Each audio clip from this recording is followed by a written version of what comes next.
It's a very good saison. Isn't it solid? That's nice and fluffy. Fluffy. Fluffy. Welcome to the BlabberMalt Show with your hosts, Dave and Matthias, two guys that blabber incessantly about beer, brewing, and bullcrap. Stick around while they brew up another tasty episode. Hey, what's up, everybody? How you doing out there? Hey, man, Dave and Matthias coming at you. BlabberMalt Show, episode 75, Woo. September 10th, 2024. Let's go. Yeah, if you guys don't know, you're just finding us. We do a live show every Tuesday about beer, brewing, and bullcrap. Yes, assorted nonsense. Yes. I was thinking maybe we should move the bullcrap higher up on the leaderboard, maybe bullcrap and then juvenile jokes. Some weeks are way higher in the bullcrap. Yeah. Followed by 1B, your middle school juvenile jokes. Yes. Mine? Me? Hey, listen. I have to blame you because you brought it up. But yes, the fun that we have here is really cool. So if you haven't been around recently, we're also here at the BlabberMalt Show. Dave, how do they get a hold of us? Well, you got to like and subscribe. We're on Facebook and YouTube. We stream every week at 7 Tuesdays. You can also get us wherever you get your podcasts, Spotify, Pocket Cast, Amazon, Google, all those places. All the things. Yeah. Man, I saw Spotify was trying to give us some little uptick in views. What's that? What were they doing? I don't know. We got like a link to you got so many views that they're like, hey, look at you. Yeah, you're doing great. Yeah. We also got blocked in Russia because we played that Pink song. Oh, it was wonderful addition to the show, though. We got blocked in Russia. Man, we don't care about the Russians. But you know what? I was looking. We have 0 viewers in Russia. So hey, it's all good. There's the debate on the night, so we'll hear about Donald talk about the Russians here. That's right. But not here on the show. We're not doing that tonight. This is a safe zone. Yes. But in case you're wondering who's sitting between us, this is Zeck from Laughing Bomb Brewing Company. What's up, buddy? How you doing, Zeck? How's it going, guys? Thanks for having me. I really appreciate it. Yeah, we kind of forced you to come on the show. He was on the show. We were at Brew Kettle at the Lorain County Passport meeting, and he sat down with us, and we just cornered him, and we forced him to come on. So, and he was, gracious enough to stick to that. By force, though, we were kind and gentle. Yeah. And no would have been no. Yeah. No means no. Yep. No means no. He didn't say no. So it was all consensual. All right. It's time to mash in. So what we'd like to do at the start of the show is just do a little weekend update. What'd you get into this weekend, Matthias? Yeah, man, typical weekend for me. Mm-hmm. It's kind of been rinse, wash, repeat for a while now. Friday night, the boys played Glenville, Okay. Which was pretty epic. And, Was it at home? It was at home. Okay. And we won in a horrendous downpour. Oh. It's freezing cold. If you were in the air, you know that you can hardly barely see in front of your face, and it was just raining the entire time. Yeah. It was a blackout, so of course I was all swagged out in black, brand new black hat, Avon hat, Nice. shirt, shorts, and of course I had to wear the slides because it was black. Yeah. Man, I was freezing to death. Yeah, I guess. But it worked. We won.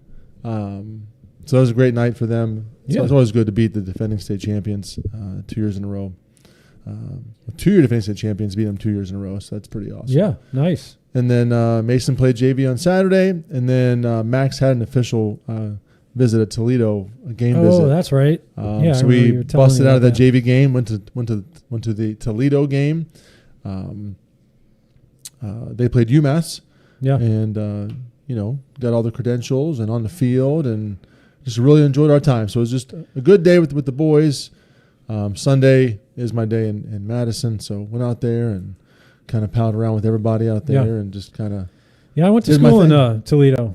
Nice. So the Glass Bowl, how was it? Glass Bowl was fine. How was the Glass Bowl? Yeah, it was great. Yeah. I was surprised by. They had a decent crowd. Yeah. It was almost like a minor league baseball team, though, right? So they had that announcers always in the field, and it was a televised game, so there were 1 million TV timeouts Yeah. You know, so it's one of those things where like, oh my gosh, let's go. Yeah. You know, Max was like, Dad, this is fun, but this game's taking forever. I was like, man, welcome to my life. Every Friday, man, this is it for me. Yeah. So welcome to my life, watching you play. It's enjoyable. So that's kind of my weekend and back to the grind. Today, you know, some cool things happening in Lorraine for us. I was down there. Nice. When I wasn't watching football, I was in Lorraine or in Madison. Floors are finished. Great. Got our, I call it fast top, but I got the urethane cement floors are done in the kitchen and the brewery and ready to rock and roll. So it's one more step closer to the finish line. Yes. Let's go. Yeah. Here we go. Yeah, LBC. Zach, what'd you get into this weekend? It was a kind of crazy weekend, I guess. We were busy. We had an event at the winery. So we have the Old John Christ Winery in Avon Lake also, and that is actually where we're putting Laughing Bomb Brewery and Vineyard. But we had a really good weekend there, and then the Browns game on Sunday. Yeah. And right after the game, I ran to the airport and caught a last-minute flight to Tampa Bay. Oh, that's right. Yeah, I I saw landed you. at like 12:30 at night in Tampa and got up first thing in the morning and went and looked at some brewing equipment. So there Okay. was a place down there that went out of business, and we were looking at just some new fermenters that are only 2 years old. So we're looking at a couple 10 and 15 barrel stout tanks, and then hopped right back on a plane, came home, and landed at 1 in the morning. Yeah. And it was the first time I have ever been diverted on a plane. Oh, wow. A guy in front of us had a heart attack Oh on my the God. flight. Luckily, there was a doctor on board. They got the AED, had him right there, zapped him. He came back. Wow. And they diverted. We landed in Asheville, got him off, and everybody, as far as we know, he did well. Shoo. Man, that's It was hard. crazy. It made for a very long flight home. That is, it's hard to be mad at something like that, right? Oh, yeah. Like, Hey, I'm just happy we got home. So yeah, that's right. just when you think things are bad, they could always be worse. Yeah. Wow. So you follow the brewing auction sites? Yeah. You're looking for stuff. Always just trying to see. It's sad because there's a lot of places that are going under, but at the same point in time, there's a lot of equipment out there that you can get for a very reasonable price. And Yeah. anymore, I don't know why a lot of breweries are going out there and starting up and buying new equipment. There's so much available. Yeah. Yeah. Secondary market is kind of flooded.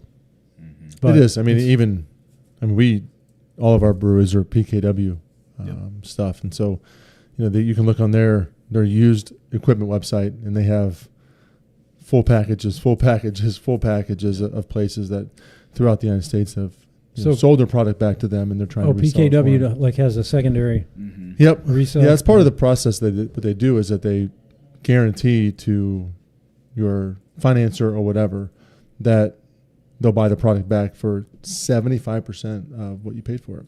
That's pretty good. So they just turn around and sell it so it's a discount for everybody. So if you're going to buy Yeah. it again, it's, still American-made hefty price. But, Oh, yeah. you get that 25% discount. It's pretty cool. So. Yeah. Yeah. And there's a lot of good breweries using PKW stuff. Oh, yeah. They're high quality, very good systems. Like you have those Hop Masters, right? Yeah. Okay. Yeah, we have a Hop Master in Avon. We have we weren't not the straight model. We went with a built model for us. So they're Okay. 7.3 barrels for us. But so that's kettle full. So they're oversized for us. We can net 5 even on the hazy, which keeps us in business in that mode. Same in Medina. We put one in Ridgeville too for them, and then our 15 is coming from PKW as well. So, yeah, I dig it. I think we started with them. We know how it plays out. We know how it works and runs. We know what our beer tastes like on the system, and so. And Dad's a good guy too. So Thad is a really good guy for sure. Yep, definitely enjoy that. So to round out the weekend update, I stayed here. Usually you guys are like, oh, I bet Dave was in Marblehead getting wrecked on the deck. But no. Stayed around here, got some things done, brewed up a beer on Saturday. And this is really the best time of year to brew because the garage is a nice, cool temperature, like 68, no hotter than 72. So that's got a Marzen in the fermenter. So looking forward to that for the Oktoberfest up in Marblehead. Nice. Yeah. I mean, when when Zach sat down, he was like, Dave is stuck around Avon getting things done. What does that mean? I'm like, well, typically when we assist here, Dave's like, man, I got wrecked on the deck for 6 days in a row. And Yeah. that's kind of what happened last week. So, Yeah, that was bad. So I'm trying to wrecked on the deck, blasted on the beach. What was the other ones? trying to get right with Jesus here, man. But here we are. Here we are on a Tuesday, drinking some beers. Cheers, guys. Cheers. Yeah, man. So that's kind of what we're talking about, beer of the night. You know, we're all drinking a little bit different product here. I am drinking Dave's homebrew. This is the wheat that you brewed for that wedding, right? That's right. Something borrowed, something brewed. Yes. Look at me remembering names of beers. Wow, look at you. Yeah, homebrews even. I feel like Hey, man, give me a 5-star on Untapped. I will do that to offset Tom's 1.25. Yeah, Tom, we got to average it up. Average it up. Boom. Every episode. Every time. It comes right up. You lobbed it up there for me, so I did, appreciate I did. that very much. Nice. And this is really good. I dig it. Yeah. Thanks, man. Well, thanks, man. And thanks for having us Appreciate over. Yeah. It's time for the Vorloff. All right, so if you're just joining us, we got Zeck from Laughing Bomb here. I'm going to talk about some beer they're going to be brewing, and we're going to be talking about the wine they're making. Can't wait to talk about the wine and the beer. I'm excited about it. Yeah, we've never talked about wine. I mean, like officially. Here? On No, the we have show. not. 75 episodes. I brought a very interesting wine today. Excellent. Heck yeah. Not your run of the mill. We're going to get wrecked at Club Radon tonight. Wrecked doesn't on really- wine. It doesn't Club. rhyme, but we're going to. We can make it Fair work. enough, yeah. So what are you sipping on, bud? So I have your Saison. Oh, yeah. And it is phenomenal. It's Barnstorm 24. Okay. Do you know that Dave? Hey, did I? you do it. starts You do already, it. huh? You do it, Dave. You do it. Let's go.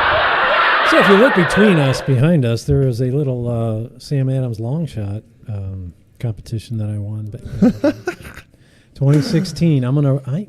Still talking about Still it, huh? talking. No, about I it. make him talk about it. It's the best thing ever. So, that's how we met Dave. This is the same recipe, more or less. More or Very less. good. No, there's a reason why. That beer is killer.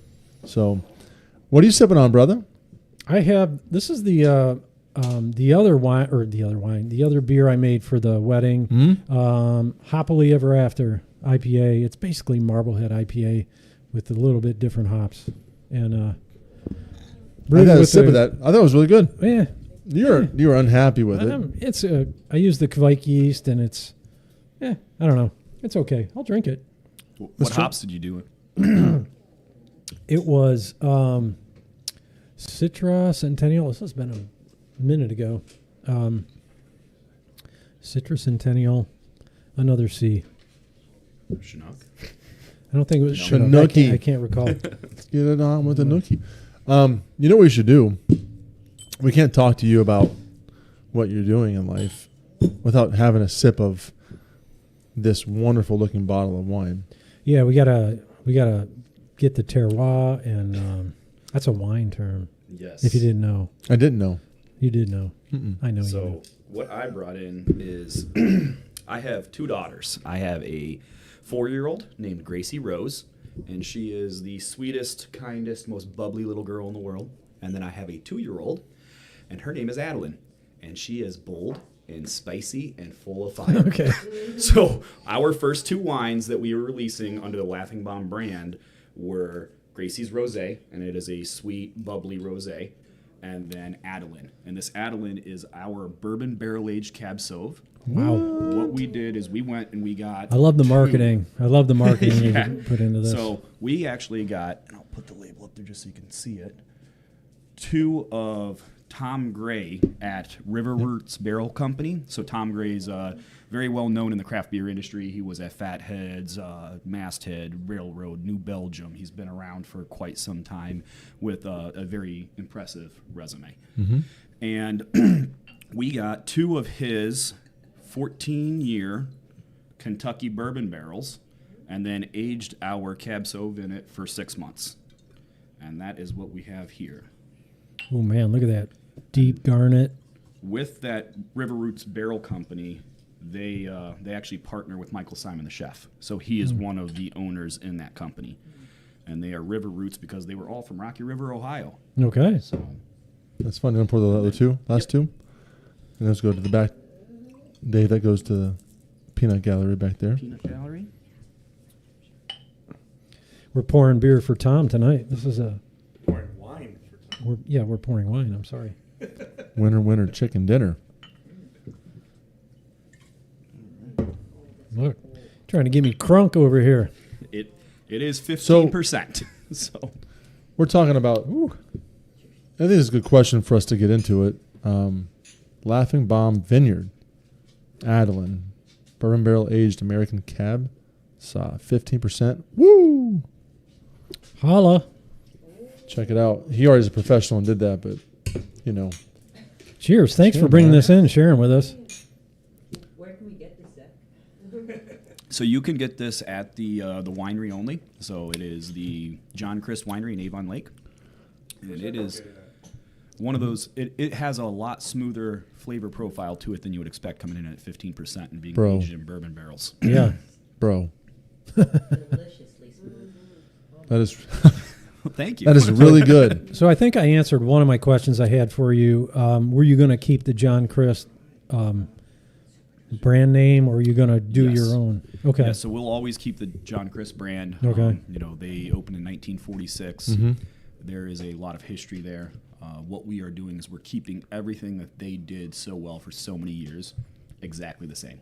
Okay. The only thing that's changing is the quality of the product.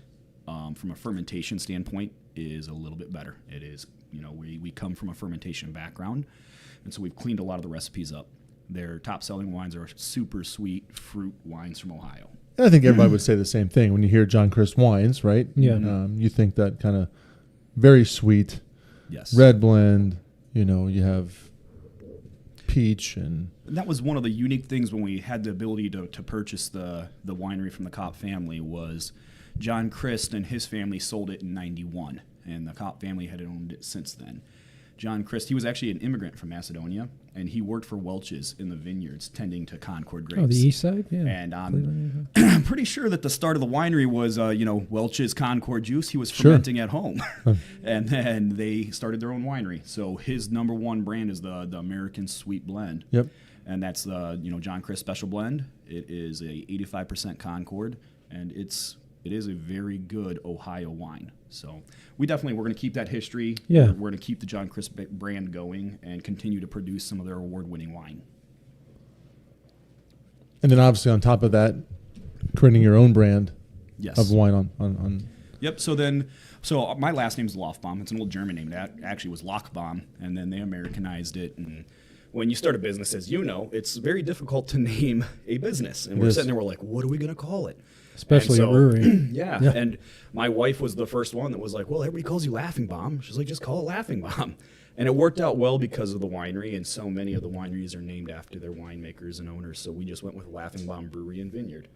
Yeah. So that's kind of where everything started from a brand perspective for us. That's a cool logo, too. Well, thank you.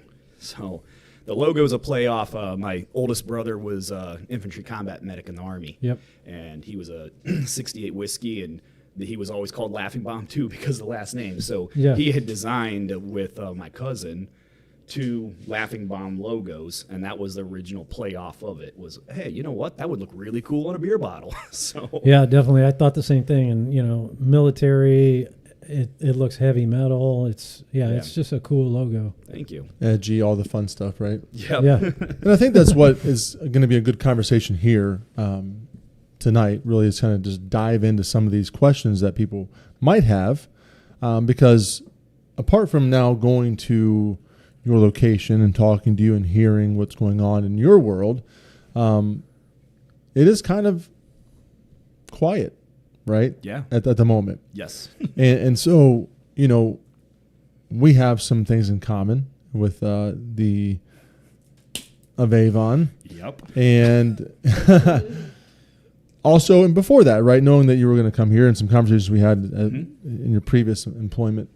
And then there was a site popped up that, Laughing Bomb Brewery coming to Avon. And of course, everybody wants to know that question, what it looked like. And then all of a sudden it's not happening. And we know that feeling. And I want to walk through that with you tonight and then Yeah. talk about those things and then jump into, purchasing that iconic spot, Yeah. which I don't know many people out there that have not been to John Christ Winery. to partake in, of course, their beverages, right? That's part of the fun. But that your space is just ridiculous, right? Yeah. And so what that looks like for you now, today, in the future, what do you think? Is it good to go back to the beginning? Like, Sure. So what's your origin? We like to talk about origin stories, right? Okay. This is Marvel. What's your origin story? I love Zach, I think it's important, right? It- Let's go back to the beginning. Not these questions yet, even before the brewing thing. Let's just say, what is your origin story? Yeah, so I am from Montana, actually. So I was born in Akron, Ohio, and my dad wanted to retire in Montana. So we moved to Montana when I was 4 years old. I grew up out there, played hockey. I'm a big hockey player. I was a goalie, played junior hockey up in Canada. Let me see your teeth. They're all here. Yeah, they look pretty good for a They're goalie. not- Yeah. not I bad. saw them. They're I fake. don't think you're doing it right. Years for sure. So I actually went to 4 different high schools going through high school because I was playing major juniors, and I was in Regina, Saskatchewan, Estevan playing for the Bruins. And hockey players, you realize real quick if you're going pro or not and where you stand. So at 16, 17 years old, I knew I wasn't going pro, and that's when my father decided he was moving back to Ohio. My grandfather had complications with a heart attack, and he's like, I'm too far away from my family. Let's move back. So I was like, you know what? I'll move to Ohio, and I'd like to be closer to my side of the family also. So we moved back my senior year, and that's where I met my wife, and we started dating, went to college together. Oh, And high that's school what, sweethearts. yeah, that's kind of what got me into beer then. So my wife, when we were going through college, was a host at Fatheads in North Olmsted. And I was going to school for microbiology. And Connect the dots, baby. Yep. Matt Cole was looking for a quality control program, and they had a pretty decent sized recall where they dumped a lot of gluten hoppy, and he was like, we need a quality control department. Yep. And that was my senior year of college, and he's like, are you interested in the job? And when Matt asked if you're interested in a job, I was like, In of brewing? course, Yeah. 100%. And I'd been a home brewer myself there for a couple years because when I was 19, I realized I could make my own beer. Sure. And so going through college, I was brewing beer. And it was definitely a dream of mine to work in the industry. And it just, everything aligned perfectly for me. Yeah, I always talk about that. It's like at some point the light went on. I'm like, wait, I can make my own beer? That's a big deal. Oh, yeah. If you like beer. Yep. You know, And yeah. my father was as much as you can back then be a craft beer drinker. So he was in the Stone IPAs when they were, that was the first craft beer I ever had was a Stone IPA. Okay. And it was one of those where you had it and you go, wow, this is so different than anything I've ever had. Yeah. And, hated it at the first sip. And then about halfway through the bottle, I go, wow, this is really good. And that's what Yes. changed my beer. Yeah. Yeah. How old were Perception. you? So I was 19 when I had my first beer, and it was craft beer. Yep. And was very different.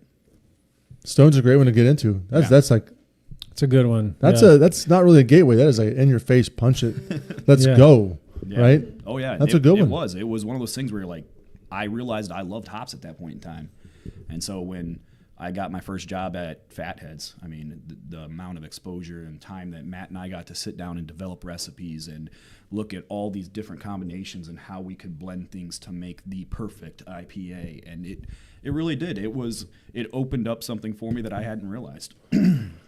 That's cool.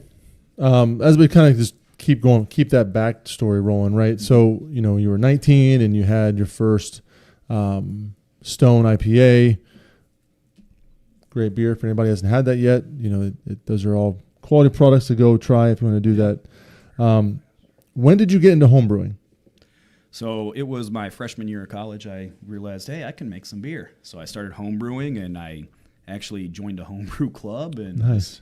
kind of went through the motions of it at the beginning and just learning. My background at that point in time, I was in micro, so it was very fascinating to me to look at all the stuff that goes into it, and I really realized there's a ton of science in beer. And if you look at the guys that are doing it very well, they have a scientific background. And you look at all the breweries that are executing at a high level, that they're taking a scientific approach to everything. Yeah. And magic. Sure. There's some magic. There's a lot of magic. There's a lot of magic. Yeah. But also 99.9% science. Yeah. To be fair. So let me just take you back. You get your, you just get into home brewing, and I always tell people the story. There's nothing like, you make the wort, you pitch the yeast, and then it starts bubbling, and you're down there in the closet, wherever it is, and you're smelling. You're like, oh my God, this is so great. Tell me about that. It was unbelievable, and I way overpitched my first batch of it. I actually had it blow up on me. The whole top blew off the carboy, sprayed all over the ceiling.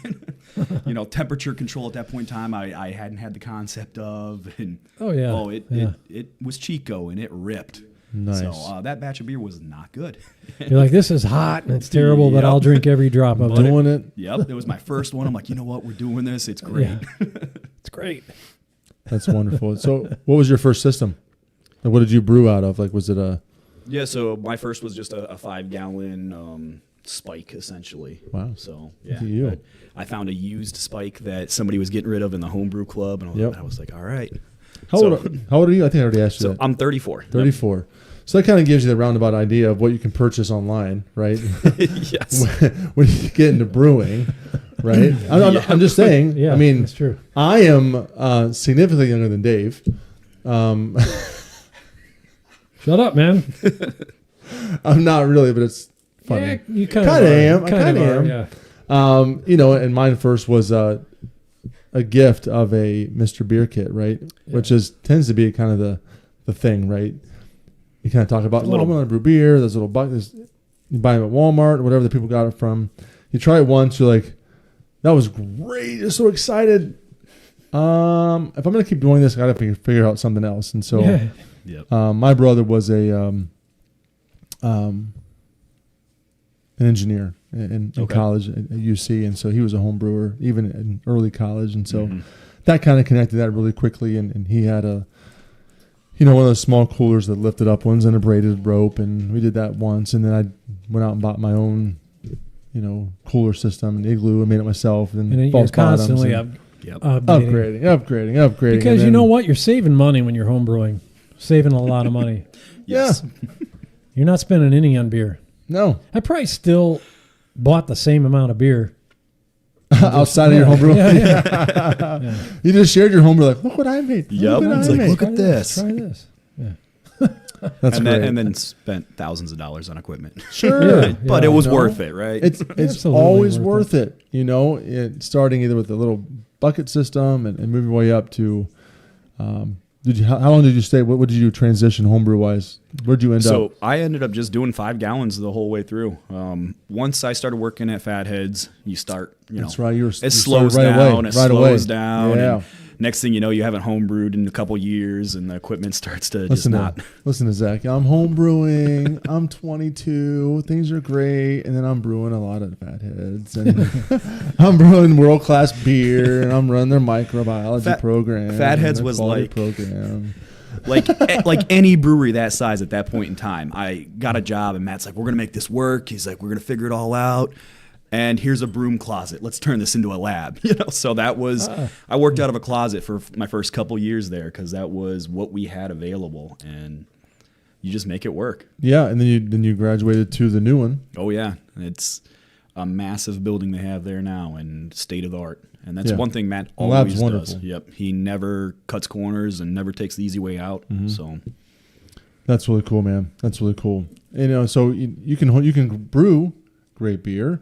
And you can get into this hobby, whether you're an engineer, which people tend to kind of roll that way, or in medicine, or something where or entrepreneurship, where you kind of feel that way, or you go to school to be a microbiologist, and you're like, I love the concept of yeast, I love beer, I can do this, right? And I can play with the yeasties and learn about all those wonderful things, and go that route too.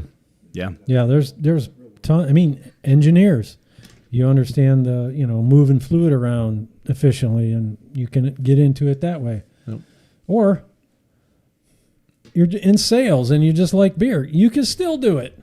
You can still do it. You got to read and learn, and you can get into it. Message us online, right? Send us a DM here on Facebook and talk to Dave. Ask questions. We'd love to answer you. By the way, Dan Maines is on, and he said, we were talking about the floor. He's like, hey, can I lick the floor at LBC? And then he's like, wait a second, had some reservations. I'm like, if you're going to do it, sooner is better than later. No, you can always lick the floor. Well, Either it's going to be full, it's clean, or it's going to be full of beer and other residue. And everything. Other residue. It's the other residue you got to worry about. What color floor did you go with? So in the kitchen, we went with a dark gray, and then we went with graphite in the cellaring area. Classic. Okay. So my cellar guy that I have working for me, when we put our floors in, we finished them a couple months ago. Yep. We got stone hard in, and I was picking out colors, and we're looking at everything, and I'm like, I'm going seafoam green. It will show any dirt. Stacy! I went seafoam green, and I'm like, these floors are always gonna be clean. So you know for sure, right? Yep. It was like, we're gonna know these floors are gonna be clean. We did light gray in Avon. No, in Medina, we did a kind of light blue in Avon. When we were in Ridgeville, we did a light red. Well, no, it's darker red, but we're gonna go dark because it fit. So our cellar is upstairs with the event center. Okay. So on the second floor mezzanine, and so having a darker color kind of matches the whole feel of that. So we went with dark color there. It's not that dark, to be honest with you, because light gray is like almost like a cloudy white. Yeah. Right. But Stacy, we talked about that. Green was on the list, and I said we're going to do green. Today I told her pink, which made her, happy because she's a Taylor Swift fan. She's our event planner. Swifty. By the way, if you're looking for a wedding or a venue for any of your life events, I feel like we need a scroll. Lorraine Brewing Company events at LBC, gmail.com. Booking now. Booking now. Let's go. We're pretty full, man. Yeah. September's booked every. That's great. It is. It's awesome. What's your capacity for events? 700. Before the tanks going up there, we were over 500. Oh, yeah. Okay. Wow. I think we can still do over 3. We just did a wedding of 375, and it was nice. That's awesome. That included our areas for food because it was a plated dinner, and so they had all that gives options for that. We have an upstairs kitchen too. It's just when we're finished, I can't wait to have everybody there. Yeah. We're gonna have you guys out for this winter. We're still doing that Hoppy Holidays as the kickoff to our Lorraine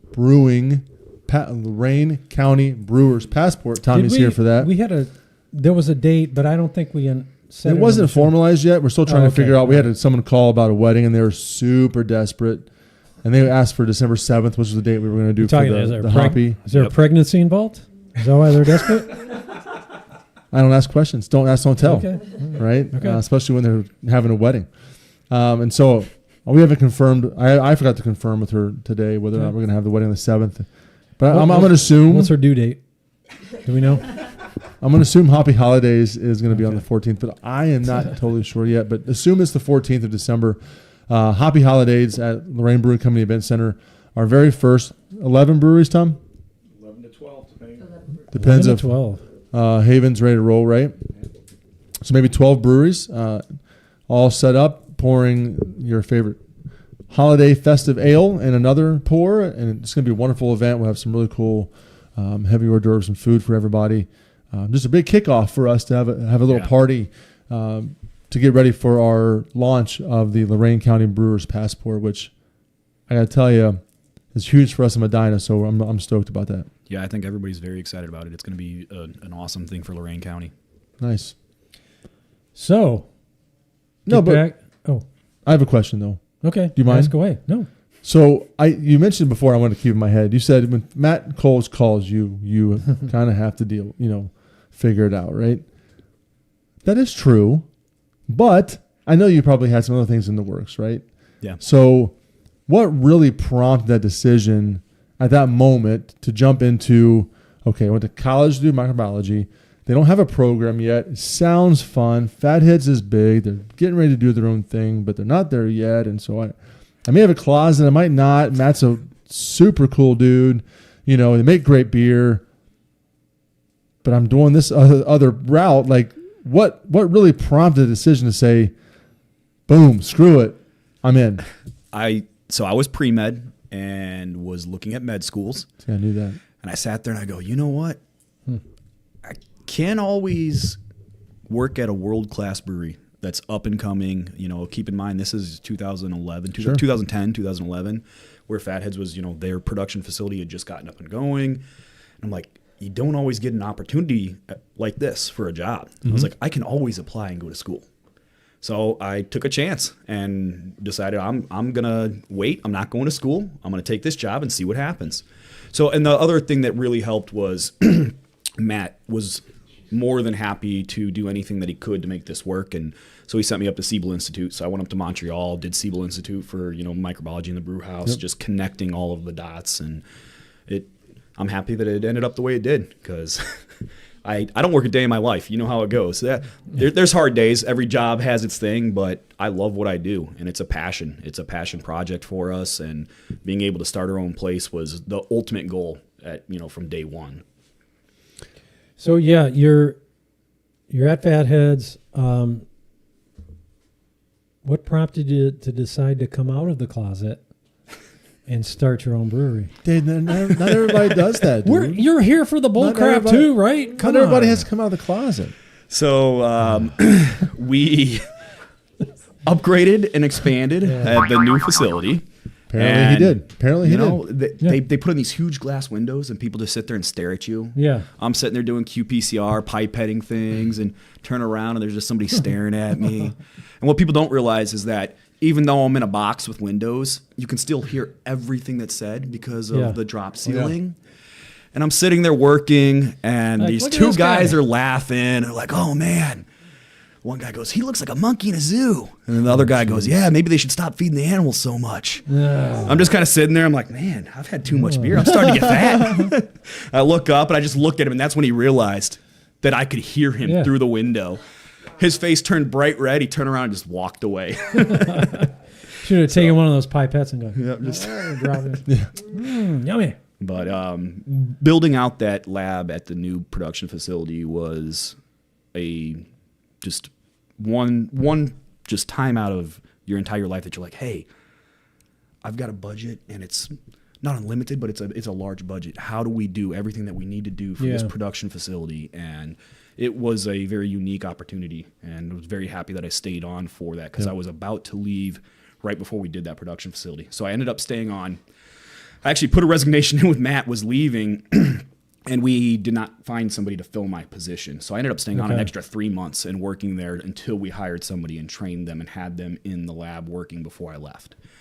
And then I took a job down at Saucy Brewworks in Ohio City. And there was a director of operations helping them get their lab up and going. And that was going to be a 1-year gap fill until we had our place up and going. Well, that's end of 2019, and COVID happened. Right. So then I lost, because right now it's my wife and myself, and then we have a couple family friends that are investors. At that point in time, we had 45% of the company was going to be investors. Yeah.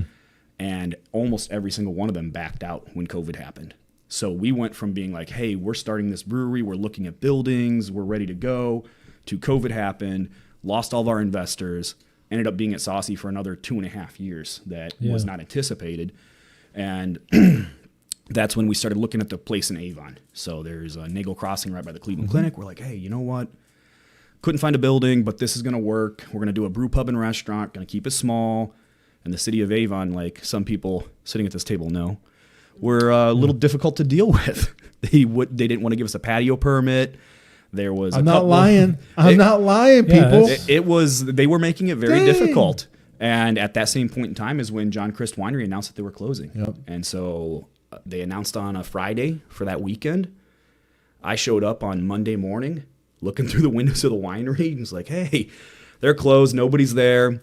They've got the farm stand out front. And Joanne Kopf was at the farm stand. I didn't know who she was. I kind of walked out there. She goes, hey, why were you looking through the windows? I was like, well, I was looking for the owner. Well, I'm the owner. Like, I was like, oh. So I kind of gave her on the spot, hey, here's what we'd like to do. We'd love to just, she goes, do you have a little bit of time? I had a meeting with Avon at 12, and this is at like 10:30 in the morning. I'm like, yeah, I've got about a half an hour. So we walked around, and she showed me the old winery, and was like, you know what, if we're interested, we'll call you. And sure enough, her husband called me later that night, and we ended up working out a deal. So that's great. Yeah. The right place, the right time. My wife was a little upset with me when I was like, hey, I'm going to look at this winery. You got to keep in mind, we've looked at like 60 buildings at this point in time. We already, hey, we found our place. This is what we're doing. We're going to be in Avon. Yep. And then everything happens for a reason. And it really was a chance meeting that worked out. So No, I love that, and I am going to take a moment to just pound on Avon for a second because it's worth it. It's just worth it. It's totally worth it. Yeah, it is. Because, we talk about it a lot, and it's crazy that I get so much flack from people thinking that we did something wrong, right? That, there's no way that a municipality would treat somebody who has money, has a vision, has a desire to be in town, in our case, was already there for 7 years, right? Who wants to do something exciting in the city that isn't a corporate chain, right? Who doesn't walk in with lawyers and put something down on the table and it goes away and people kind of do their own thing. I feel like that's the issue. Is if you're think not you're a right. huge corporate chain, they were not willing to work with you. They would give anything to a large company coming in. But if you're a small business, they wanted pretty much nothing to do with us. And You have a Avon Lake was a complete opposite. When I even talked to the first person on city council, was like, hey, here's what we're thinking. Yep. What can we do? We'll do anything. We love this idea. Yep. And the entire city has been behind our project from day one. So I don't love Lake, but I understand the process. But I get it, and that's Don't be really a true hater. statement. Don't I'm be a not- hater, Matthias. I'm not a hater. I just don't love Lake. It's a football thing. It's football season. I football got to thing, kind of yeah. roll that way. So He's not a hater, but he's not you a don't have lover to explain either. it to you me. can I say was- South. You got it. I'm with you. I was just in Tampa Bay after the Browns did what they did, and Baker? Baker Baker's did my what he man. did. So I'm so mad. every bar and brewery I went to, I just sat there. I didn't even say anything. I just kind of shook my head. I've been a Baker fan since he was in college, and I'm sore. I'm hateful about it. But to be fair, so I'm going to stop at the Avon thing. But it is an issue where people were really excited about it and wanted you to be here. And like our move to Lorraine, this is a really cool opportunity. Something that is not. I really believe that it wasn't in your vision to purchase a winery and make wine, right? Not just the wine that was there before, right? Yep. The legacy wine, but also coming out with new opportunities, new brands, new processes, and then the brewery too. So it wasn't even in the radar. I guarantee it, right? Not at all. It was never on the radar, and it was one of those things when we looked at it, it just made sense for us. And you look at the way a lot of wineries run, bringing the science back into it. Sure. From a beer side, there is a ton of science that you can bring into the wine industry. And a lot of wineries, they've been doing stuff the same way since the 50s, 60s. Sure. So when we got in there, we actually tore out a lot of their old equipment, got rid of it, bought new equipment, took everything from a scientific approach. To put it into perspective, like they weren't even purging bottles; they were just Sure. filling, and that's how it was, and that's how it always was. Sure. So the science and the quality definitely will take a huge uptick since we've taken over. Yeah, as a home brewer, have you ever made wine? Yeah, so I have made wine and ciders. I actually enjoy ciders, and I've got a friend that has celiac, so nice. ciders were kind of one of those things that I love doing anyway. And then we did a couple wines, so it was fun. Yeah. So Now, was the thought process? Oh, look at that! Is it 1 million dong? 1 million dong. So we talk about wine. Oh, here we go. 1 million dongs for a conversation. Like So- just flying at you. So Kevin, the head brewer out there We're at gonna need Clegg, some- I actually worked with and helped. He was an assistant brewer at Saucy when I took over down there. Okay. And Kevin's a very good dude. Mm-hmm. And he really he dedicates his life to learning. And he's one of those guys that every single day tried to improve and learn something new. So I have immense respect for what he does out Is there. there wine in that? There was There is. wine Here. in here. Yep. There we go. So while you're pouring the beer, so just want everybody to know, right, as the typical name John Crisp brings up in the area for all of us who've been here most of our lives, right? Sweet Ohio wine, right? I am excited to try. We've carried your wine in all of our locations the whole time. Awesome. To see the difference between pre-Laughing Bomb, right? Yep. And post-Laughing Bomb in terms of quality. Again, that's your background. Yep. But also to know that this wine here is something that you would never expect, not just from a winery in Avon Lake, but really just across the board. It's a great Cab Sauv. It's Yeah. dry finish. It's a great flavor. that- And then barrel aged, That barrel, for sure. it's woody, Yep. It really comes through. So but it's not over. yeah. Speaking of woody, 1 million woodies on that dong. Hey, man, 1 I million. warned you about the bull crap. Did I not? Cheers. It's your fault. You brought the can out. 1 million Blame dong. you. This is a great beer, man. It's awful danky, too. Wow. A mouthfeel on that too. Yep, solid. Is there any more wine though? Yes. Or the Now, what is this is Adeline. What's the Hey, other one again? any of you people Gracie's want dong Rosé. back there? Gracie's Rosé. What's Now, in dong? how do you make the rosé? So the rosé is actually Nothing? a Nobody? blend of, it's mostly Niagara, Okay. and then we blend just enough Concord to give it that perfect rosé color to it. And then we are force carbonating it, and then our Niagara, we're actually fermenting that with a champagne yeast instead Okay. of a traditional wine. So it is more of a dry champagne style rosé. A buble. It's force carbonated, so Nice. Have you noticed anybody commenting on the change in the quality and hopefully noticing an improvement? yeah, we've definitely gained a lot of customers that have come in. That, Nice. And my wife and I, we had been to John Christ once or twice before, and we knew what we had when we purchased it. And we've had a lot of people that have come in. They're like, "Wow, this wine is completely different than it used to be, and we're coming back. Like, we love it now." So, we're happy to have that. We're happy to have the people that are coming in. They're trying it. They are tasting a difference, and they're returning. So, That's good. So throw it That's out awesome. there, everybody. If you've not been to John Christ Winery area, right? Laughing Bomb Brewery and Winery, need to get there. Try the new products out. Come and hang out. What do you guys got going on there in the location? So food wise, what's happening? So food wise, our concept right now is fresh farm to table. We are working out of a food truck until our expansion project's done. So we're actually adding on to the building, putting a full kitchen in, a full dining area as well, and then redoing all the patios. With that being said, our menu is a rotating seasonal menu, and then we have all of our mainstays, appetizers, and small plates as well. So not your old school charcuterie board like you used to get there, right? Correct. Yeah. We're talking you have food, Yes. you have wine, Yep. and you have beer now. We have beer. We have cocktails.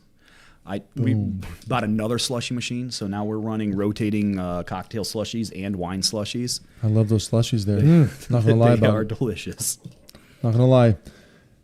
And then we do trivia every Thursday, and we have live music every Saturday night. So Yep. there's something for people to do. So I'm going to throw it out there now because before when we were at Brew Kettle, we were nice and kind and no means no. He accepted. Tonight, after these beers and the wine, not really sure that no is going to be no. So we're gonna make a trip. It's like, that is what it is. Wait, We're gonna make a trip wait, what's happening? to Avon Lake, right? Yep. To see what's going on currently, right? Partake in the wine that's there, the beers you have on tap, Yeah, it's a beautiful your property. man. slushies. Yes. Before the weather really turns. And then we will promise to come back when things are said and done for you to kind of just show everybody what's going on because we love what you're doing. We love you as a human. Thank you. Excited about the project. I also want to ask, like, what beers are you working on, like, for the official, like, when you come out with the beers? Looking for a lot of traditional German beers. Oh, I love lagers like every brewer does. I'm a huge Hef fan, so Okay. we're always going to have a good Hefeweizen on at all points in Did time. anybody hear the whole from Tommy behind the bar? He got excited back there. Oh, wait. There it was. He said German beers. Tom's like, whoa, here we go. Let's go. Yeah, so definitely playing off of the whole, my family's heritage and Yeah. our last name Yeah. being Lochbaum, and we're a lot of very traditional German styles as well. Fantastic. Yeah. I actually was just at Berryhaus in Tampa Bay, and they won the 24 gold medal at World Beer Cup for their Czech pills. Nice. And it Oh, was man. phenomenal. But I was happy to get into a brewery, and he had 12 lagers on draft.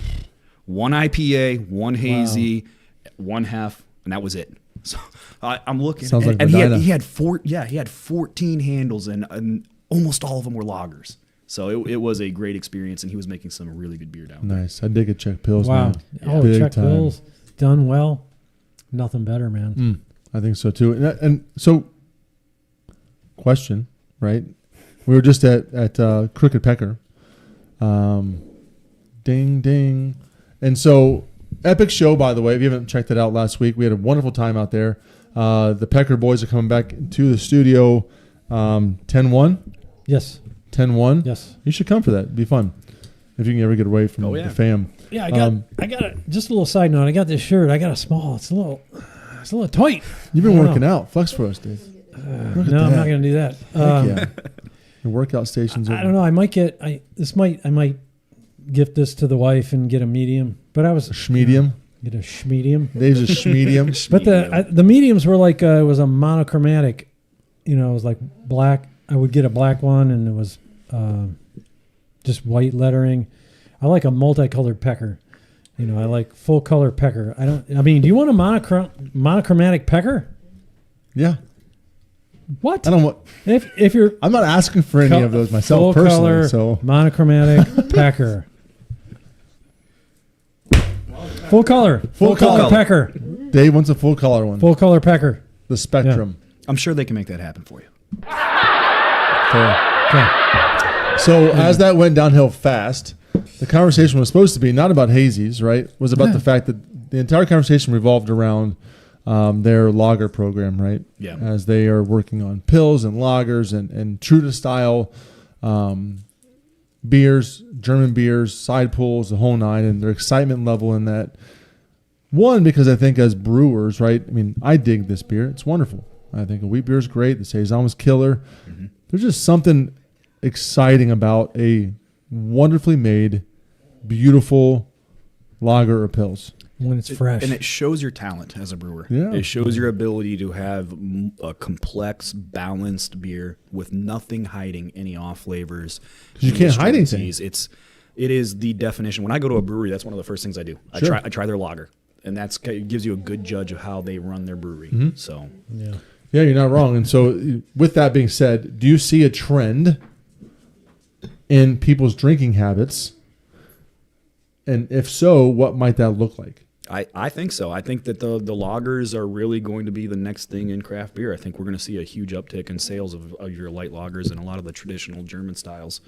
So, is there room for I'm super here for well-made beers, though? Like, in terms of versus, no offense to people who, throw out the Hulk Hogan. Oh, yeah. The real American beer. American beer, or, currently being brewed everywhere, the garage beer, a shoot off of Braxton, which love those dudes. But, what does that look like? Is there going to be room for a crafty Czech pills? What's that look like in the mass things? I tell a lot of people, I think the days of mass production for craft breweries is done. Yep. I think we're at that point where, especially as a startup like us, we are selling everything over our own bar top. Sure. Anything that we are getting out into the market is a very limited self-distro. Mm-hmm. I look at it as, hey, we're a restaurant that makes our own wine and beer. Mm-hmm. And if you do what you do great, that's when it starts to push that expansion. Sure. So, no, I think that you're seeing a big change. I think that lagers are going to be the future of craft beer, and we'll see. But when it comes to distribution, that's a tough sell. It is. There's only so much shelf space available. And I do think that people still want to buy in distribution what's hot right now, right? IPAs, hazies, fruited, fun, exciting, pumpkin. It's that time of the year already. Bro, pumpkin beers are flying off the shelf. Yeah. Yep. We haven't even had our Oktoberfest tasting yet here. I know. I feel like we're right in the dead of the. Yep, it's time. This is time, and then we have to figure the out what to do with pumpkin tasting and. I was walking through the store the other day. They have Christmas trees out. Oh. Yeah. I couldn't believe it. I'm like, okay, but the beer world's the same way. It's. That's that distro routine. Yep, it's right? that distro routine. You have your stuff out so far in advance so that you have it. It's tough. It's tough. We're just now finishing up our pumpkin just because if we don't now, what are we going to do, right? Yeah. People are either drink my stuff or they're going to come in and say, "Oh, I understand why you don't have it. I'll just go down the street and drink, that Sam Adams beer or whatever that people have been out for a month now." Yeah. So I did have the Sam Adams pumpkin ale this weekend. Yeah. I thought it was, honestly, to be fair, it was a 5%. It was wonderful. It was well made. Not overly spiced. No, it was nice. Did a nice job. It's kind of what ours. For one thing, we do underwhelmingly is our pumpkin beer on purpose, right? Which is great though. Our 99 Pumpkins is killer. It's just a great beer. It's a nice lager. It's just some spices in there. It's wonderful. Like that everything logo. else is over the top on purpose for sure, but that one's nice and level headed. You know, because everybody does or did do at the time we were opening a off the chain pumpkin ale. That was like the thing. Yeah. It's like a candle. Yes. Drinking you a could candle. smell the potpourri, Oh essentially. yeah, it was wham bam like crazy and crazy. Yeah. So I think we were the first ones to kind of dial it down, and it was good. I tried a Boothang. Very spicy. Very spicy. They go to the extreme on the spice side. Yeah. That's what it's knowing your customer base. Their customer base wants that. Sure. That's what they're looking for. So when they buy Boothang, they're looking for that aggressively spiced. They want it to be that cinnamon, ginger, nutmeg right in your face. Yep. So, and they deliver on it. That's what their style is. For sure. Well, we actually are releasing a pumpkin beer next week. It's called Little Bit O' Pumpkin. And we did the same thing. It's a golden strong ale. And our whole philosophy behind it was we didn't overdo the spices. It was not meant to be in-your-face pumpkin pie. It is a drinkable golden ale with mild spice. Did you use any real pumpkin? We did. We used pumpkin pie pumpkins. Yeah. We did. And we kept Same. it 2 We used- pounds per barrel, just real, house roasted. Yeah, we used that's the 99 pumpkins for a 5-barrel batch. It's kind of the thing we do. So it's just kind of a 90. Are you just going to call it 99 pumpkins? It is. It's Jay-Z. You've seen my logo? It's freaking awesome. It's a pumpkin. I'm going to have to look at this logo. It's a pumpkin with a sideways NY hat. And it's like, I got 99 pumpkins, but a Yam ate one. Boom! Hit the Killer on the logos on those. And so I love that old school West Coast rap. My son just did a paper on Ice Cube in the 90s on political stuff because it that time period was when I grew up, and it's just a big deal. But we have a Cali Love, we have a Big Papa beer, and a lot of those kind of pushing that envelope of that kind of 90s. Yeah. Absolutely, man. Why not? It's a great genre. It's family, man. It's genre. It's what we grew up. So let's talk about. Can we talk about that? Dave wanted to talk about that, and I'll ask the first question. You can roll with that, because that's kind of his bag. Is as you head into the lake, north of the tracks, into I feel like you're hating on him, all of a sudden Lorraine over here into Avon Lake. No, my sons play for Avon, so into Avon Lake. Huge history of a city. My father-in-law taught there for 40 years. I coached football there. I mean, it's a close, tight-knit city, but community, right? Yes, definitely. Who loves all things maroon and gold, right? Yep. You're like, I don't know if you realize when this. we bought the winery, we redid the logo to the maroon and gold anchor. Yep. That was like You the have first to. thing. Is Smart. Yep. Smart. So that was what I'm talking about, right? And how you did that. So let's talk about your brewery's vision and philosophy, mainly like that connection to your city. Yeah. So our entire business plan from the time that we were first looking at starting a brewery was built around community. Yeah. And I think most people say that. We really mean that. And we, from the time we've taken over, before we've even launched our first beer, we are donating back to the police department, running fundraisers. We're running fundraisers for Down syndrome awareness. Nice. My wife is a special ed teacher in Cleveland. She's been there for 10 years. So really touching base with the local community and doing anything that we can to bring people out for a good cause. Mm-hmm. So all of our events, if you look at our event calendars every single month, are geared towards one special thing that we're donating that is all local and for the local communities. When it comes to philosophy with beer, we really feel that we're a local restaurant that is going to make our own beer. And just like food, we want to use the best ingredients and have it as local as possible. So getting local farmers to pick up our grain, trying to do that farm to table, purchasing back from them the meat to use then in our kitchen. So really trying to dive in on that hyper local aspect of the business. Yep. So. Oh yeah, our pig farmer gets our grain. Oh yeah, yeah. We get some piggies. It's the best thing ever, right? No, it's great. Yeah, I mean, Pollo Loco sandwich. It's worth it.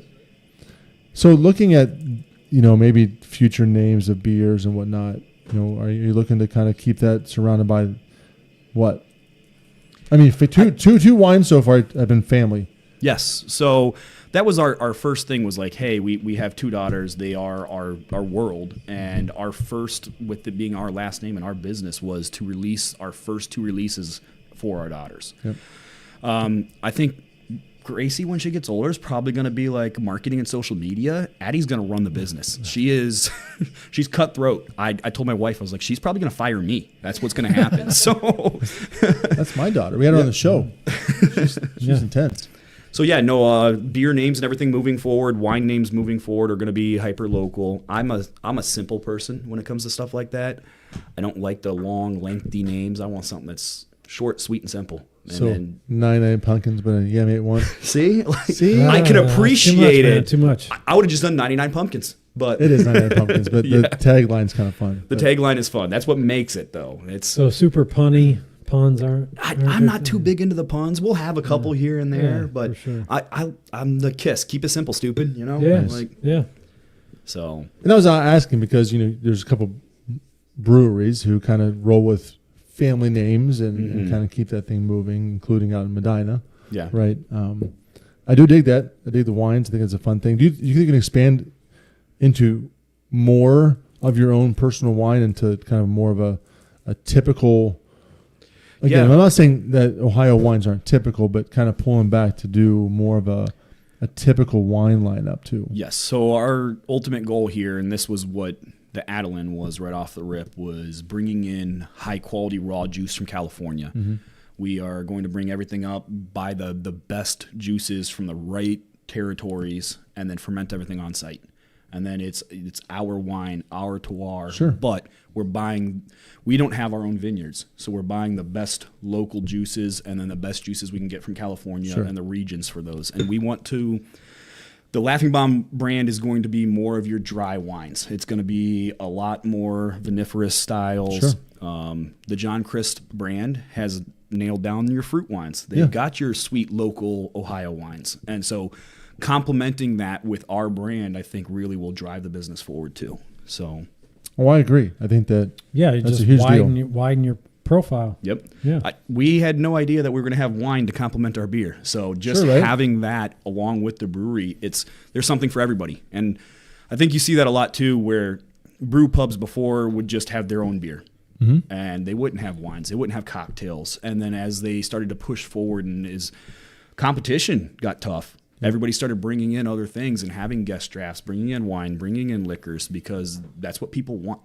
So, Yeah, and you also have the ability to have barrels that you can yes. maybe use for one and then the other. And So we actually, our bourbon barrels that we age our wine in, we're giving back to River Roots, and River Roots is then putting some whiskeys and bourbons into those and doing a red wine aged bourbon. So yeah. those are my Very favorite. cool. Those castmates are just Yep. killer across the board. So definitely trying to work and making sure that our partnerships are, hey, it's not we just get something from them and it was awesome. It's like, hey, look what we did, and then you guys can use it as well. Yep. So Can I ask a favor?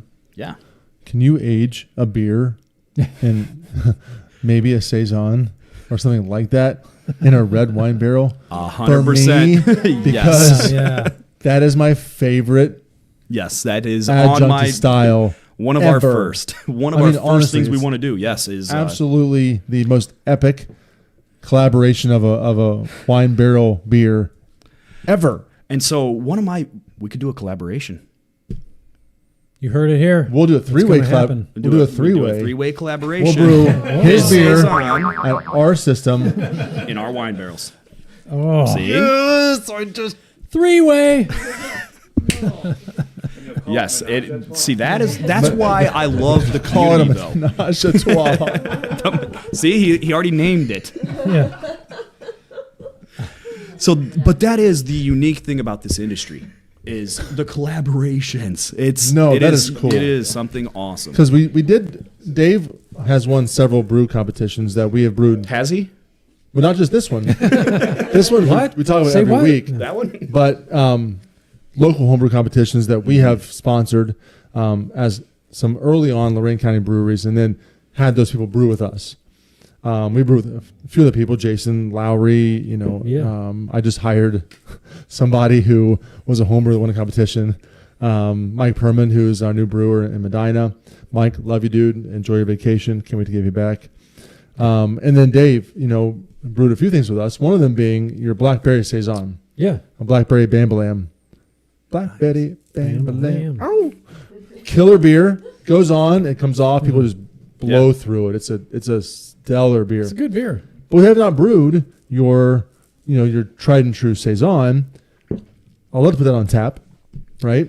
Have you in for a release thing, and then honest to the truth, putting that in a freaking wine barrel. Oh man! Holy crap! That is like for me, like top echelon things I've ever wanted to do. We're gonna make that happen. Thank you. Yes, 100%. Let's write that down. He's like, write it nope, down right now. You heard it here. I'm not on writing the BlabberMalt anything. Show. I'm just We're doing a threesome. writing things. What was the name? Menage a trois. No, we're taking Dave Saison. We're going to brew it in our facility. We're going to put it in your wine barrels. Dude, thank you very much for that. That's exciting. So when we were talking about what we want to do as a style, Huge. German beer's 100% what I want to do. But I'm a microbiologist. Yep. I love bugs. I love sour beer. I love oak. I'm a huge sour beer yeah. man. I love fooders. Sean at Noble Beast. Yep. Some of the stuff He's that he's the man. doing down there is phenomenal. So our oak age program and our sour program, I hope at one point in time will, be something that we're defined by. Nice. But it's going to take time. Those things don't happen. So I don't talk too much about it because we have some stuff that we're putting in barrels. We're letting it age. We're going to let it do its thing. It's taking time for him too. Yeah. I mean, Sean's been around for a while, and he's just getting rolling on these things that sit for years at a time, and patience. Yep. Hold stuff tight to the chest and release it, and people are like, "What is happening And you in do Avon it, Lake? What is happening?" And the thing is you do what's right for the beer. Yeah, And that facts. you can't rush it. You can't have this whole like, hey, we did a kettle sour and added a ton of fruit to it, and this is our sour program. I'm talking true traditional Let that sour. Brett Yeah. work for 6 months, So Facts. a year. yep. Well done, man. I think that's Thank you. exciting. I love that concept. I love that we just teased that out of you, right? Something he wasn't going to So now talk it about. has- Don't talk about it too Give much, him but it's one of those drinks things on where the it's too Yeah. much, but I threw it out there. It's out there, and that Now makes it me has to happen. That makes me so excited. This is just one other level to show that Lorain County manufacturing is here to stay, and we're doing it in the beer industry. I want to talk to you sometime about creating some sort of pathway for students to get into that microbiology brewing world. I mean, it is still an up and coming process, and so the answer is not going to be no to any of those things as we work through. My job of being 100%. I'm the workforce development strategist for our county, and so Okay. that's a big deal for Yeah. me to kind of play out what that looks like, and so Lorain County is a hotbed for manufacturing. It's a hotbed for jobs. We lose too many people outside. Like the number's staggering. Keep people here, and to do so, you can try all of these aspects when we start this passport. It's just going to be wonderful. I can't wait to have And you rolling, Matthias man. has never said no to any project ever put in front of him, ever. You're probably right. Deny it. Deny it. You're right. Do it. Can't. I can't. You might know behind the scenes I've said no to a lot. So Okay. people are always, Oh yeah. I mean, my gosh, the number of Nonstop. emails and phone calls. I'm sure you got a phone call about a couple of recent local ones that are up for grabs, and it's just Yeah. You know. it's nonstop. There's a lot out there that you just kind of you pass on because you have to focus on what you're currently working on. building cities, and anchor breweries and tenant lots, and people are trying to always build, and those things are important. But I'm excited for you and your family. Yeah, thank you. Really, really, really, really, you have a moment now to take time to tell not just our audience, but the Northeast Ohio Craft Brewery News. We're going live on there too. Yeah, Oh, we're nice. cross-posting Awesome. to them. 12,000 people to see us, posted to their site. Tell them what to do to come to your space, how to get there, what to do, beer. what to expect currently, what's happening in the future. Like, spill the Yeah. guts right now. So follow us on all of our social media. So the John Christ Winery, and then we have the Laughing Bomb Brewery page. We are going to link them together. Our big thing is we're open right I'm now. not writing We have anything. some very good wines on. We have a lot of other local beers that we have on draft, and as we expand, we'll be brewing here very shortly. We have 2 beers that we're releasing this weekend. Nice. It's a Bullseye Red Ale and then a little bit of pumpkin. Good names. Look at that. So- Good names. You heard it here first. By Trying the to keep way, them simple.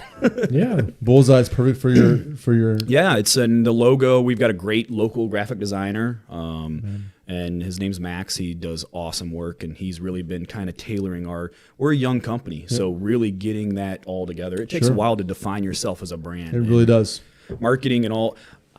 I'm not good at that stuff. I'm not a marketing guy. I'm not a business guy. I'm a scientist that loves beer and wine. So We just don't throw things to the wall and stick. I'm telling you, we've been for 9 years, and I have weekly meetings with my local designer for that very same thing. What's your family look like? What's your logo going to look like? Does the name fit? What are you going to do? I'm like, I push back on things, and it's part of the process because we want to be a sustainable, right, diversified company that's going to be around for a while. Yeah, and you know how it is. So as a startup, right now it's my wife and I. So my wife runs all of our social media accounts. She does all of our marketing. She takes care of the kids and works. She's got 2 full-time jobs. Facts. So it is it's one of those things where we really do. It's a small family-run business, and it takes a lot.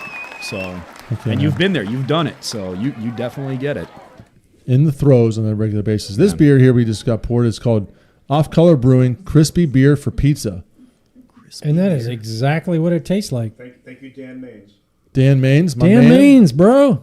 We have a lot of comments Thanks, today man. on the show, which is pretty. Are they all Dan? You just rolling on the list. No, there's a couple from Dan. We got Rattle off some of those when we tried this beer. Dustin Yance. He did. What's up, Dustin? He chimed in and said we had to turn Zeck's mic up, which we did. Thank early you. on. Chad Riffle says, "Yo, BlabberMaltsters." Yo, back, brother, Yo. buddy, dude. Yeah, that's I good. can't say brother anymore. I love the artwork on that. The artwork's cool, right? It is. I mean, It it's really is. like almost like a Ratatouille version with a pizza. There's rats in the kitchen. Lager, 5%. Pils, Munich, And it's Shouldn't- on the wall, extra crispy. extra crispy. Crispy Because they boy. did it all for the nookie, Chinookie, Hey, easy the now, nookie, easy. whole cone hops. Well played. Would you? How do people make lagers with whole cone Chinook? That's a nightmare in the. I'm Kettle. assuming that they're they're bagging them and throwing them in on knockout. Yep, I think Sibling does that for theirs. They do I think whole they probably cone. do. We used to whole cone. We had right there at the end of knockout. Yep. We'd have the huge Roll through the big- whirlpool and throw them all in. And Does it say which hops? Simcoe. This is Chinook. Okay. Is it? Oh, Chinook. It says Chinook, Oh, at least it's yeah. right? Yep. high alpha acid. Select Chinook. Secret techniques. It's not a So- secret. But you're not going to make We it. just told you what the secret is. You're not going to make an IPA with whole cones. People Lager do. is fine. You guys do. Shit. So Not you guys, but the big boys Yeah, do. yeah, They do. 100%. I mean, Headhunter has Has whole whole cone cone? in it. Yeah. Yeah. So you're Really? using a lot of the extract Warrior for your bitterness, Yep. but your whole cone really rounds it out. It does. So Bales. bales. Well, Bales. I don't miss the days of going in there and you're breaking apart bales in a cooler for an hour and a half. No, we've talked about Fatheads in general and what they've done for the local beer scene. They have a full-time purveyor of hops, Julie. She's wonderful. And so most of our size breweries get most of their hops from you guys. Julie sells a lot. She really does, and they're great at what they do. Yeah. And so, you know how it has been in the industry. So you contract out for Sure. 3-5 years, and you always contract more than what you're going to use. And Fatheads has done a very good job of projections and contracting, and then whatever they don't use, they're offloading. So And you know that when we're getting product from them, they've already been there, they've rubbed it, they've seen it, they've chosen the best of the best, and so you're getting some really good hops. yes, if you go to a hop selection with Matt, he is the most intense person you've ever seen at a hop selection. He wants another bale every time. He's getting the best that he can possibly get, and same with Mike and Frank down at Masthead. Sure. They're going out and they're doing. Mike is all about yep, that stuff. It big is time. making sure that you're there right at harvest for each specific. Hey, if you're going for Idaho 7, you're hitting that week of harvest just for that. You're not waiting 3 weeks to do all of your selections together. You're going when the hops that you are selecting are being baled. Hey, Matthias, What? can we get Julie on the show? Could we do that? I can get Julie on this show. I will make her come out here. I love Julie. No does not mean no. There is no to that. So She's good people, man. Yes, Yeah, Julie. okay. I'm trying to think here what year it would have been. It would have been like 13 or 14 that she came on. And when she first came on, she didn't have a defined role. And she just kept proving herself time and time again. At one point in time, she was head of procurement. Yep. And, it was, she made sure that everything was there that you needed at any given point in time. And we never ran out of things. We were running, we weren't 24/7, but we were 24/5 on that 25 barrel system. For sure. And we had somebody there at all points in time turning those systems. We had the 120 barrel fermenters, and we'd have. And that was out at now That's it's a lot of beer, now it's son. brew kettle. Now it's brew kettle, Yeah. right? So that was the Sheldon Road production facility. I remember those days. Yeah, we were brewing into a 120 barrel tank and Turning. Where we, from a QC standpoint, were actually pitching yeast on every turn for the first 3 or 4 turns, because it would take us an entire day to fill that tank. For sure. And we'd see some stratified fermentations happening if we didn't dose yeast properly. So it was one of those things. I actually went out to Trogs and spent 2 weeks with Ben Bailey at Trogs looking at how they brew and how they handle their yeast and how they pitch. when Because they're they do brewing. that stepped process too, right? Exactly. So they're brewing 5 turns a day to fill one of their huge 580 barrel fermenters. Yep. And so just learning through that stratification on a huge production scale of, hey, you can't just hit all of your yeast up front. How are you dosing it? How are you making sure? When do you cut oxygen? So I know Mad Trew's going through some of those same growing pains as they open up their new facility too. yeah. It's a lot. It's crazy to think And about. You talk about engineers. I mean, Kenny's the man. IT and engineering, and Kenny and Love Brady, Kenny. they really know what Yeah, they're man. doing, and they take the time to make sure that they do it right. I love it. I feel like we're back at smoking rock and roll. We got a couple little gnats flying around. I know. Let's catch them. Either that or have some more wine. That's a crazy thing to think about. Like on a homebrew schedule, or system, you don't have to worry about like, when do I pitch the yeast, because I'm just adding more wort and adding more wort. Mm-hmm. Yeah, on top of this. I mean, so for all you out there who don't know, right? You don't just brew five times, fill it up, and then go to town. Yeah. It's a step process. It's to get that big on the systems you were using at Sheldon. Yep. Different where you're at now, obviously. Oh yeah. Well, not you, but where Fatheads is at now. Are you excited to be back on a system that is where you're I'm level? very excited to be at a manageable. brew pub style now. It's taking a step back from the grind of a production facility, because production facilities it is turn and burn. You are a food manufacturing facility, Sure. and making sure it's done exactly the same every single time. Every single time. And from a quality control standpoint, that is key, and making sure that all of your employees are doing exactly the same thing every single time. So, no, I'm very excited to have a small brew pub where we control every little thing that happens, and if we mess something up, that was on us. Did we ask you what size system you're trying to procure? Yep, so we have a 7-barrel system right now, Yep. Portland Kettle Works. So yeah, See, I was PKW Well done. in Northeast Ohio, baby. Yep, American made quality product. yes, PKW 100%. stronghold. Hey man, makes good wort. So Yep, Folk show. there are so many brewers out there making world-class beer on PKWs. yeah, So, I agree. Well played, man. Well done. We need to get some, advertisement dollars from PKW. What do you reach think? out to Thad, see what he says about No, that. Thad, thank you for keeping my system there for so long. Yeah. If you're ever back in town, we'll have you here on a Tuesday. I appreciate that. So, Get him on the show. Come on. I mean, it's a one-man show out there right now. Get that. Yeah. Oh yeah. Thad is running that show pretty much solo. And it's crazy because you see everything in the industry. You see all these places that are going under, and the ability that they've had to buy back equipment, maintain the quality of their systems, and they're not just like Craftworks, just going out of business, taking money from people, and Saw hey, that too. just Another flipping. craft And, work. yep. I mean, just, it's a lot. But it's a crazy time in the industry, that's for sure. It's a crazy time in general, Yeah. right? So I suggest that you get yourself to Avon Lake, to John Chris Winery, Laughing Bomb Brewery, to support this family in their local endeavors, to bring to you a craft that is quality, processed in a way that they want to do it well, and excited about what the future holds for you. Yeah, thank you. We really appreciate it. We want to support them because we need to get to that sour program that's down the road. Yes. So badly. Yes, some of that. sour program, and then to our barrel project. That we're The gonna do barrel together. project, that happens now. We can get this going right now. All right, after the show, we're gonna chit chat. Menage a BlabberMalt. Menage a BlabberMalt. Shit, son. Woo! All right, you ready to move on? Yeah, let's It's do this. already Set the boil. Yeah, we're cruising It's on time time. today. yeah, it's a big one. So we're in the boil now. Yeah, how'd your brew day go this weekend? Hey, man. If you're just joining us, this is Zeck from Laughing Bomb Brewing Company. Yeah, boy. Brew day went fine. Yeah. Hit the numbers. Marzin's in the tank. I'm not using the lager yeast. I have no way to lager, so I used the Lalamond. I'm really liking the freeze-dried dry malt, or not dry malt. Yeast, yes, that's the word I'm looking for. Man, just pitch it on top. The Saison was brewed with their Belgian yeast. So I used the Nottingham English yeast. It's supposed to be really clean.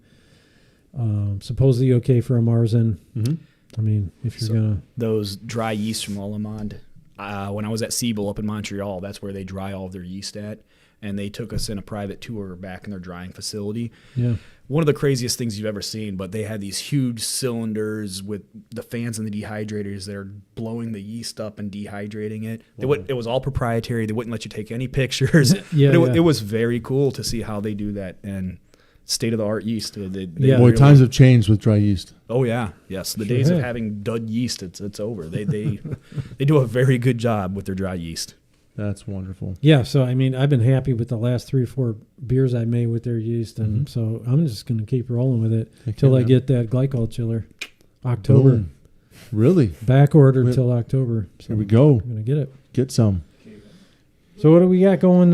What's going on at ABC, LBC? So ABC is still wide open. We're open in Avon until we transition to Lorraine. I would say this month is where we're at. So we're in Avon at least until the end of September. I hope not. I mean, we're packed full of events this month, and so our kitchen better be open pretty soon so we can support the catering jobs we've already taken on. So that's our big plan for that. So LBC is coming around the corner. We still have a little bit of time left to enjoy what little outside we can do, and we're working on getting the outside back open. Medina, crushing it out there. Medina's just crazy about Oktoberfest coming up. What did Liz say? We just promoted that here this week. Live music every Friday and Saturday in Medina.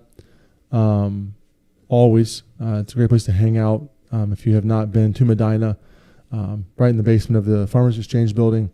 Really fun little kind of speakeasy spot. Yeah. I mean, I dig it. So let's see what Liz had to say. She sent me something today. Here we go. Saturday, October the 5th is a German-inspired craft beer games prizes.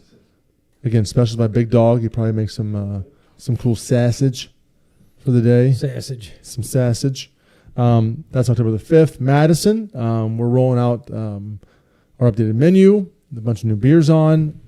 We are doing the 5th is also the Madison Oktoberfest. We're there as well. Tom's going to go out there for that, right, buddy? Yep. And for us in Madison, we have live music again starting this weekend, both Friday and Saturday. Nice. Live music. We have Jeff Tomey on Friday and the Bird, I think maybe Bird Trio on Saturday, which is awesome. And then Sunday is All Day Happy Hour, and the Browns are on. So if you can handle what's going on Sundays, come join us in Madison for that All Day Happy Hour there as well. So nice. Yeah, man. Hey, what's going on at Laughing Bomb?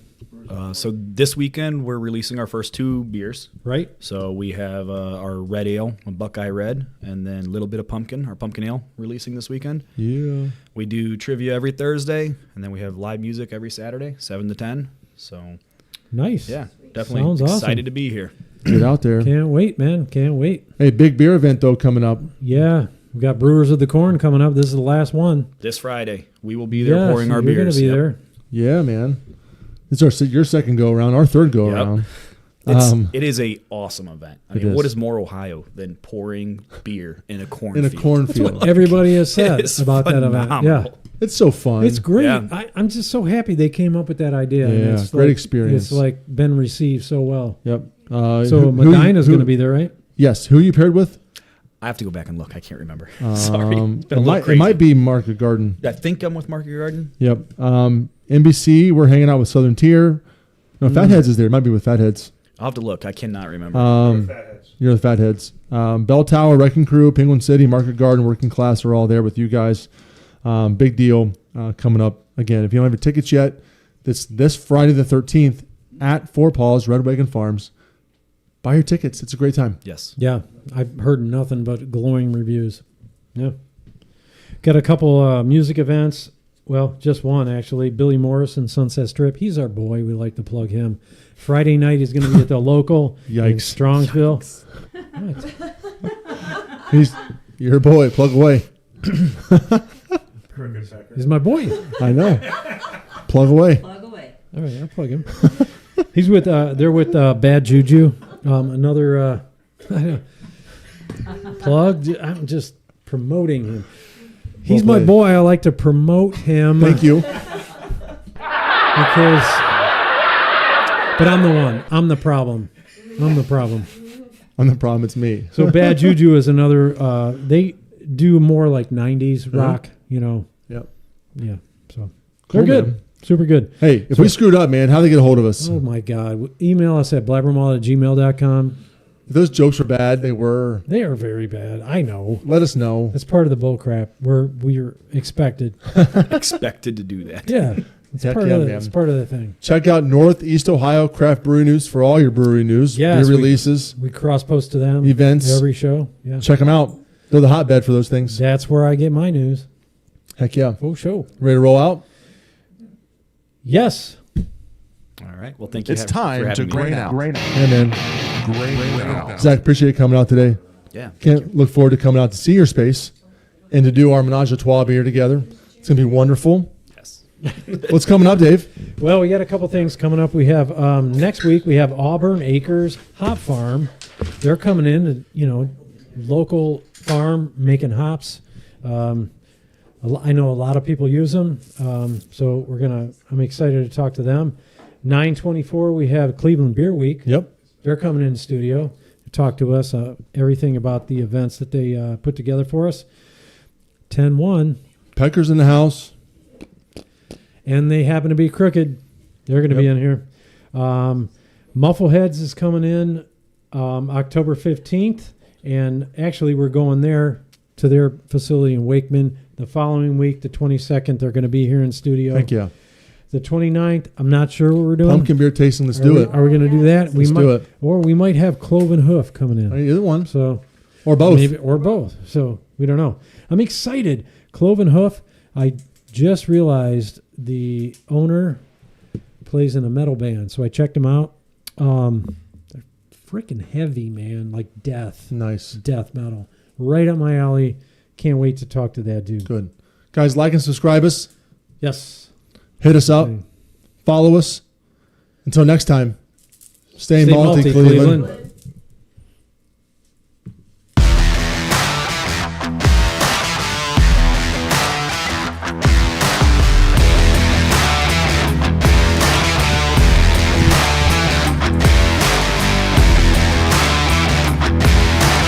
You said you weren't. You made it.